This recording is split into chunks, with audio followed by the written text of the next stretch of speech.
Dans l'actualité également, une nouvelle réglementation pour utiliser les trottinettes électriques. Depuis vendredi, l'âge minimum pour conduire une trottinette est de 14 ans. Les amendes sont aussi alourdies à 135 euros.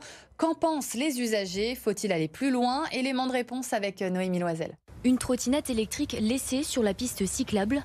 Des usagers qui roulent à contresens. À Lyon, quelques minutes suffisent pour constater les infractions. Mais gare à vous, désormais, celles-ci pourront vous coûter plus cher. Les amendes passent de 35 à 135 euros si vous roulez à 2 personnes sur une même trottinette ou sur les voies interdites. Pour les usagers, cette nouvelle réglementation n'arrêtera pas les fraudeurs. C'est une question de surveillance policière. On n'a aucun contrôle sur les vélos et les trottinettes d'une manière générale qui ne respectent en aucun cas en fait les feux rouges. Si des personnes ne payent jamais leurs amendes et qu'on ne va jamais les chercher, ça ne va rien changer pour eux. Moi, ça ne me dérangera pas qu'on les passe à 500 euros. Ce serait peut-être encore plus dissuasif. L'âge minimum pour conduire une trottinette électrique change aussi. Il passe de 12 à 14 ans. Une victoire pour le député Thomas Rudigoz, à l'origine d'une proposition de loi sur le sujet. Dans une ville comme Lyon, la circulation est extrêmement importante. Ce sont des jeunes qui n'ont pas obligatoirement de bons réflexes.